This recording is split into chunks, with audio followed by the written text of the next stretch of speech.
Woo! Okay. Let's talk about Wendy Williams and her piece of shit ex-husband, Kevin Hunter. Now listen, I am testing out these new mics and I charged all my lights. And if you're new to this, I do pop culture series and they will both be dead by the end of this. All right, let's begin. Everyone say thank you to Robin who helped me with this research. Before we begin, I just want to say Wendy Williams is an icon. She is iconic. I'm not going to take any Wendy Williams slander. You can disagree with things that she said in the past. I don't know anyone that I have agreed 100% with on everything they've ever fucking said, okay? She has been in the media for decades and decades. She started on the radio. I remember when she went on red carpets and was trying to call out Usher. If you know, you know. She wanted to know if Confessions was true. And she turned to the camera and she goes, "It's a lie," when he wouldn't stop and talk to her. She has been on my television for ever and ever. A lot of people don't like everything she has to say. I don't know anybody that I like everything they've ever had to fucking say. She's blunt. She is harsh. She calls it like she fucking sees it. And she doesn't care how you see it. She cares about how she sees it. Her infamous calls with Whitney Houston on the radio, and she criticized everybody. She gave us the gem that is Dula Peep, so on and so forth. And her husband, her ex-husband, is very much, I believe, part of her deterioration. She loved this man more than she loved herself. Like I said in a TikTok previously, I used to watch her show in the afternoons between my jobs. I would go on the 6 train, get off on 125th, go to the Planet Fitness, and watch a show while I'd pretend to work out on the ellipticals. I never missed a show. I tried to never miss a show because everything she had to say was hilarious and sometimes concerning. Now, I've been talking about pop culture on this app for a long time, so I understand a lot of people don't know a lot of pop culture that maybe I remember.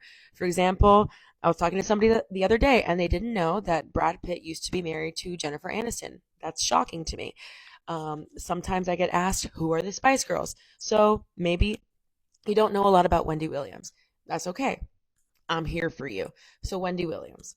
Wendy Williams was born on July 18th, 1964 in Asbury Park, New Jersey. She's a Cancer sun and a Scorpio moon. Scorpio moons are really interesting to me.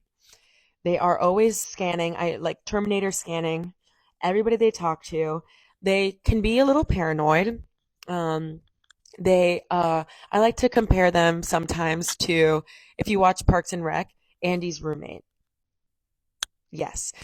A little, so, but they are people that have a hard time with perception. They have a hard time with criticism. They are the kind of people that ask you all night all about you at the party. And when you ask them a detail about themselves, they're gone. They're gone.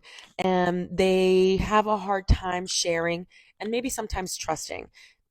I'm not saying that they have a hard time making friends, but they are rough around the edges, I find, to try to get to the meat and potatoes of the soul.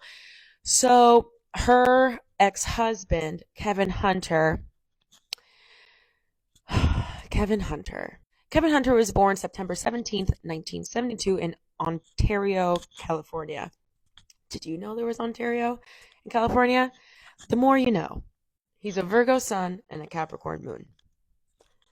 That man is fully loaded. You're not going to change his mind. What he thinks is right, and what he thinks is wrong is disgusting. And those are things completely up to him. If he fucks up, it's because he did the best he could. And boy, did he fuck up. This discussion about Wendy Williams really started because I watched the Lifetime documentary on Wendy Williams. She is not at the capacity she used to be at. She evidently suffers from alcoholism. Wendy Williams is diagnosed as having frontal temporal dementia and aphasia. And I really think at the base of that, also a broken heart, a shattered heart. Here's some more background on Wendy because I want to. Wendy is the middle child of 3. Her parents are Shirley Williams and Thomas Dwayne Williams. Her mother was a special education teacher and her father was a teacher and principal. Her father was the first black school administrator in Red Bank, New Jersey. So these are people who are prominent in their communities. They sound like generous, educated people. Both her parents have master's degrees. Throughout Shirley Williams' life, Wendy Williams said that Shirley was her best friend. That was her number one girl. After the race riots in 1970 in Asbury Park, the Williams family moved to an mainly white upper class suburb, Wayside in Ocean Township, New Jersey. When she was little, Wendy Williams was the announcer for her little brother's Little League games. So she's always wanted to be heard. She's always wanted to be heard. When Wendy Williams graduated high school in 1982, she was one of the only 4 black students in her graduating class. After high school, Wendy went to Northeastern University in Boston for college. When Wendy Williams came forward about the SA she suffered at the hands of R&B singer Sherrick, she also shared that while she was in college, somebody slipped something into her drink and took advantage of her as well. And I'm not sharing these details just to share them. I'm really trying to paint a picture here of a woman who faced a lot of adversity. I feel like people don't know these things about Wendy Williams, and I think they're important. They don't define her, but she says that in so many interviews, she says that she always knew that she was destined for something more and she was not going to stop. So she attended Northeastern University with the intention of becoming a television anchor. I hear this a lot from women who end up in the media. I guess at that time, that was the maybe starting point for women, that they were like, okay, if I want to be on TV, like broadcast journalism, essentially. If I want to be on TV, I'm going to start, And that's how you began. Okay, broadcast journalism, television anchor. But less than a month into school, she decided, no, I want to be on radio. She thought that this was a faster way to start her career. So she was a DJ at her college radio for WRBB, I believe. And her first celebrity interview was LL Cool J. The ladies love Cool J. And also, when I was in 6th grade, I know a girl that was in the Headsprung video. Clemencia Vargas, I hope you're doing well. I will never forget that. Later, Wendy had an internship under Matt Siegel. At WXKS FM, she had a little segment where she would talk about, she would give recaps about what was happening in soap operas. I'm sure if you ask your parents, they remember Dallas and Dynasty. Those are 2 really big, really popular soap operas. I did see a TikTok the other day that said most people's parents were born in the 90s.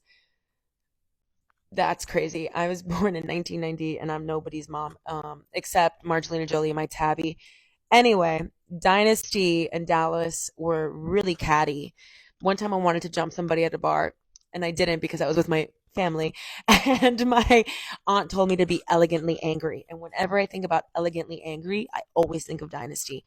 So catty, so petty, so passive aggressive, and those recaps that Wendy did must have been amazing. Don't worry though, that man's hairline ended up jumping him for me. Wendy then started working at a reggae radio station, WVIS, in the Virgin Islands. But the pay wasn't good and she didn't like being away from her family. So she made some demo tapes and she started working at other radio stations. I think she worked at a few other radio stations, and then she started working in New York at WRKS as a fill-in host. And then finally a permanent position there in 1990. The year of Tef. That's me. Wendy, Jeff Fox, and Spiderweb were part of a morning series called Wake Up Club. And Wendy really started to shine when it was time to gossip about celebrities and rappers. And they called it digging up the dirt or something. Let me dish the dirt. Dish the dirt. Here's a younger photo of Wendy that I love. So she was dishing real fucking dirt, uncensored real fucking dirt, to the point where people like Bill Cosby and other celebrities were calling, trying to get her fucking fired. If she heard it, she said it.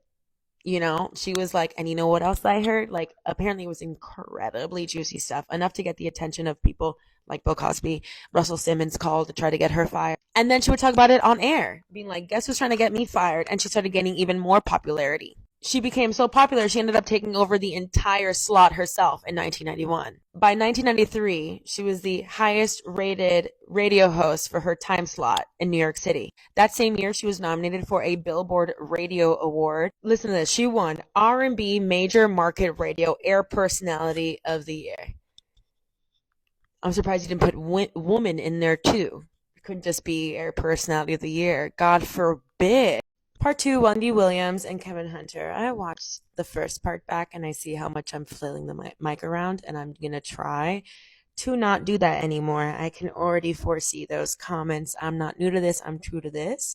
Okay. There's a lot of Wendy Williams lore that I don't want to get wrong at this part, so I am going to read it to you. And it is incredibly juicy. And if you're thinking like, well, how did she ruffle feathers? Ruffle feathers is not the word. And you know what? I'm going to say ahead of her fucking time. Are you ready? Okay. So in 1994, the radio station that she worked for, WKRS, was in competition. So Wendy started going to celebrity parties to gain information. And let me tell you, celebrities already knew that she was talking shit. And the fact that she used to go to these parties solo dolo and try to listen into conversations is crazy. And whatever she heard, she would repeat on air. Not only would she repeat what she heard at these parties and what she saw, which is nuts. Let me tell you something. Like when you go to these parties and stuff, I have been lucky to attend a couple parties. I gravitate to the people I know and I don't talk to anybody else. If I make new friends, I make new friends, but I end up just making new memories with friends I already have. But she would infiltrate these parties, talk about it. It's like she didn't care about gaining more celebrity and getting good in with these celebrities. She was working for her audience. She didn't give a fuck if you liked her or not. She was there to get tea for her audience. And she would also read tabloids. So she dished this dirt on air as well as read tabloids. She said, kissing ass, I'm here to get listeners, bitch. So Wendy read a tabloid piece one day on air. And this is really when her popularity skyrocketed, because it was a tabloid about a well-known rapper being gay, and she began to speculate about it on air. And she was not new to this. Again, I do not agree with this. I do not agree with this. This was obviously a very different time, and today that radio station would be shut down within a wink, okay? But she was always speculating at this time in her career. She was always speculating which rappers could be gay. So even though it was a different time, she was so loud about this that she got in trouble. So she started using the term pinkies up when she was talking about a certain rapper that she speculated was gay. In 1997, she was suspended from her show for promoting her website on the air, and on the website was a photoshopped image of Sean P. Diddy Combs engaging in sexual intercourse with a man. She was then suspended for a year after that, after speculating on air that Angie Martinez's boyfriend Q-Tip was gay. Cut myself off. On air. She was then fired, and her fans showed up to the radio station to protest her firing. She did not give a fuck, dude. She worked at Hot 97 in 1998. She was fired from that job. Then she worked at a Philadelphia station, WUSL.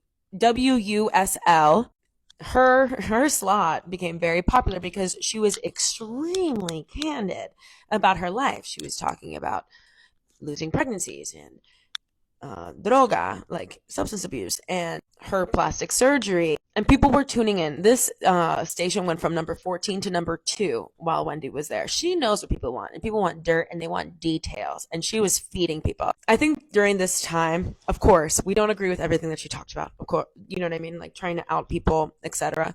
But this is really a time where she cemented herself. If you watch TikTok and you watch people talk about their lives, right, and you feel close to them, this is when people, like, you want to talk about parasocial, people thought Wendy were their best friend. Wendy was their best friend. Whatever. You know what the hell I'm talking about. Okay. And this is 2001. She goes back to New York. In 2003, that's when she has the infamous call with Wendy Houston. Now, Wendy Houston is already iconic at this time. Okay. She's not nobody. She's huge. Okay. And Wendy Williams did not hold back. She asked Whitney Houston, I know a lot of people weren't born yet during Whitney Houston's troubled tabloid era. And Wendy Williams asked her about everything on air. And Whitney Houston did not like that shit. So Wendy pushed Whitney to talk about her marriage and if she had gotten any plastic surgery on the tatas. And the phone call ended in a screaming match. Let me see if I can find this. So how will you be spending Valentine's then? With my husband. I bet you all have wild circus sex, don't you? Oh my God, what did you talk about? That's not right. There's a limit to what you can say. And if I was really like right back in the day and live, I'd meet you outside. I'm probably gonna have to cut that up for this one. Whatever. Let's keep it rolling. In 2008, she had a public conflict with Method Man from Wu-Tang because his wife was battling cancer, and she revealed that on air. So she's fearless. So in 2008, Wendy Williams was offered a 6-week trial for her own show, The Wendy Williams Show, and the New York Times called it a breakthrough in television. People didn't call it a talk show, they called it a back talk show. July 14th, 2008 is the first episode, and it was a huge success. Ellen was number 1, and Wendy Williams was number 2. Now listen, again, she has said things that I don't agree with. She has alluded that Robert Kennedy's victims were, as teenagers, maybe consented. She criticized Kesha for not fighting Dr. Luke off. She mocked Joaquin Phoenix for his cleft lip, which he denies, and has insinuated that Caitlyn Jenner is not a woman. And she said all of that with her chest. And again, I don't agree with that. I think I'm going to have to do part 3 soon. And if you watch her Lifetime doc, a lot of people took free reign of her personal life. And when asked about it, she said, well, I talked about everybody's life. So who am I to tell people they can't talk about me? And that's real.